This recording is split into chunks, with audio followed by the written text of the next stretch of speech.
Hey guys, this is Hemant Jain and welcome to today's video. तो आज की वीडियो में बहुत मेजर कुछ डिस्कस करने के लिए नहीं है। I was just observing few stuff and मैंने एक बहुत ही इंटरेस्टिंग रियलाइजेशन की। मैं आईटी सेक्टर का चार्ट देख रहा था। पहले मैं आपको निफ्टी आईटी में कुछ चार्ट दिखाना चाहूंगा। दैट इज कि निफ्टी आईटी सेक्टर काफी अच्छी रिकवरी शो कर रहा है। पास्ट में ये ऊपर से कितने परसेंट गिरा था, पूरा सेक्टर लगभग 34% गिरा था, जिसमें H C L take, take Mahindra, Infosys, TCS, Wipro, ये सारी कंपनी थी बहुत ज्यादा गिरी थी। उसके बाद उन सारी कंपनीज ने रिस्पेक्टिव ऑल टाइम हाई बनाए। आईटी सेक्टर भी बहुत अच्छे से ऊपर गया था and after that IT sector दोबारा से ऊपर से लगभग 31% के अराउंड, टिपिकल 34 टू 30% के अराउंड ये करेक्ट होता है। दोबारा से लगभग उतना ही करेक्ट हुआ। पहले भी 32% पे बॉटम बना था और अभी भी लगभग 32% आईटी सेक्टर करेक्ट हुआ। और पॉइंट इज यहां पे जैसे बहुत ही शानदार इसने एक अगर आप देखो तो R H S type, cup with handle या R H S type pattern बोलते हैं, ये पैटर्न बनाया था और उसके बाद बहुत ही अच्छा ब्रेकआउट वगैरह देके ऊपर गया था। I am not a breakout trader, लेकिन जब स्टॉक में या सेक्टर में रिकवरी आ रही होती है तो हमें उन साइंस को समझना चाहिए। सिमिलरली आईटी सेक्टर अभी भी सिमिलर साइंस शो कर रहा है, कप विद हैंडल टाइप के पैटर्न्स बना रहा है एंड यहां से ऊपर जाने के चांसेस बहुत ज्यादा हैं।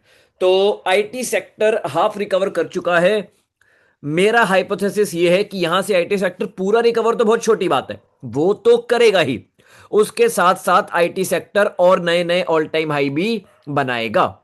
मेरा बेट ऑल टाइम हाई पे नहीं है, मेरा बेट है बस यहां से आईटी सेक्टर रिकवर कर जाए, मेरा बड़ा पैसा बन जाएगा।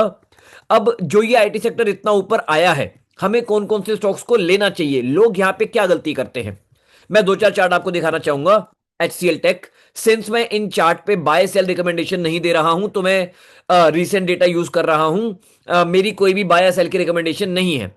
आईटी सेक्टर, आईटी सेक्टर कह रहा हूं मैं, H C L tech already all time high के आसपास आ चुका है। Tech Mahindra already all time high के आसपास आ चुका है। अगर मैं टेक महिंद्रा भी देखूं और ये भी देखूं तो टेक एम, टेक महिंद्रा भी ऑल टाइम हाई पे ऑलरेडी आ चुका है। आटे में नमक जितना ऊपर नीचे बचा है। तो यहां पे कई सारे बच्चे क्या गलती करते हैं, मुझे पता है आप में से कई बच्चे वो गलती कर सकते हो, तो मैं पहले ही समझा रहा हूं, please do not make that mistake. कि जो स्टॉक भाग रहे हैं, जो स्टॉक्स आउट परफॉर्म कर रहे हैं, वही आउट परफॉर्म करते रहेंगे और मैं उन्हीं स्टॉक्स को खरीद लेता हूं। कई लोग ये गलती करते हैं कि जो स्टॉक्स पहले भागने शुरू किए थे, जब इंडेक्स चलेगा तो वही स्टॉक आगे चलेंगे, जबकि ऐसा नहीं होता। इंडेक्स चल रहा होता है या इंडेक्स कई बार कंसोलिडेशन में जाता है, तो जो स्टॉक बढ़ चुके हैं वो होले होले करके नीचे आ जाते हैं और जो स्टॉक नीचे होते हैं वो बढ़ना शुरू कर देते हैं। अब कौन कौन से स्टॉक्स अभी तक नहीं चले हैं, जो अभी तक काफी ज्यादा नीचे लेवल पे हैं, one such stock is Infosys. ये थोड़ा सा ही चला है लेकिन ऊपर से अभी भी सिग्निफिकेंट लेवल डाउन है, काफी ज्यादा इन्फोसिस नीचे है। दूसरा टीसीएस, टीसीएस तो ऐसा लग रहा है हिला तक नहीं है, लेकिन क्या पिछली बार भी ऐसा हुआ था? बिल्कुल भी नहीं। पिछली बार H C L take, take Mahindra, Infosys, TCS, Wipro सारे ही स्टॉक चले थे। हाँ, अलग अलग टाइम पे चले थे, सारे स्टॉक सेम टाइम पे नहीं चलते। तो अगर आपने एच सी एल टेक में नहीं लगाया और वो ऊपर जा चुका, कोई बात नहीं। टेक महिंद्रा में नहीं लगाया और वो ऊपर जा चुका, कोई बात नहीं।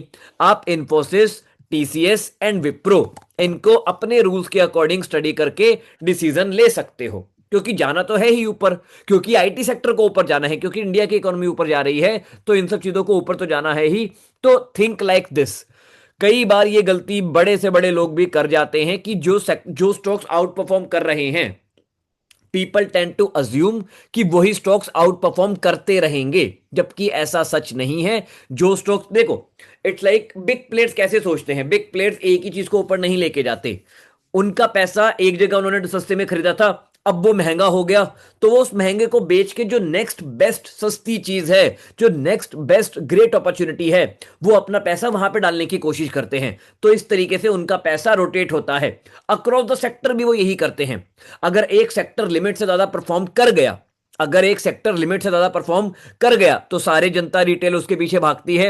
वो वहां से अपना पैसा निकाल के जो सेक्टर अभी तक परफॉर्म नहीं किया है या जो स्टॉक अभी तक परफॉर्म नहीं किया है, वो वहां पे डालते हैं एंड इवेंचुअली फिर बाद में वो भी ऊपर जाता है।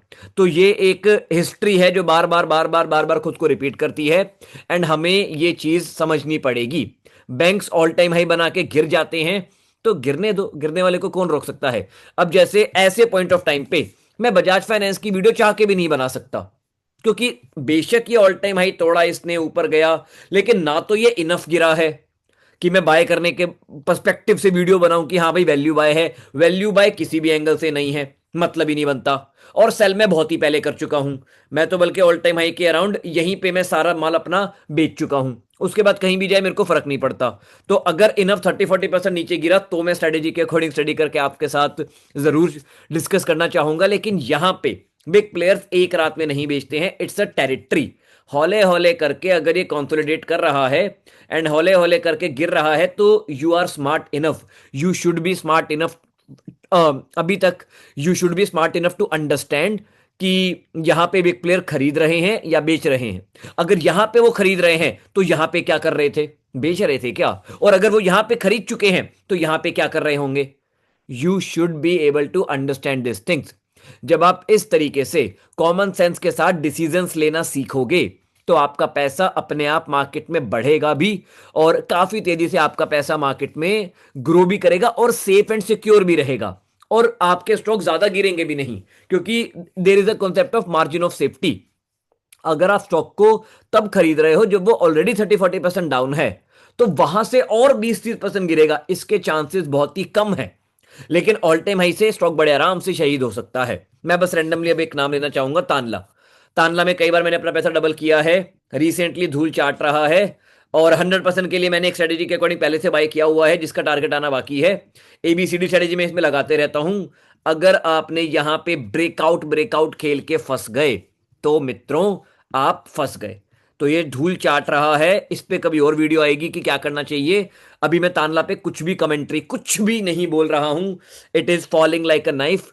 I love falling knife. मेरे को गिरते हुए चाकू बहुत पसंद है, मैं धार की तरफ से उन्हें पकड़ता हूं। पता नहीं मेरा खून नहीं निकलता, बस आई डोंट नो व्हाई।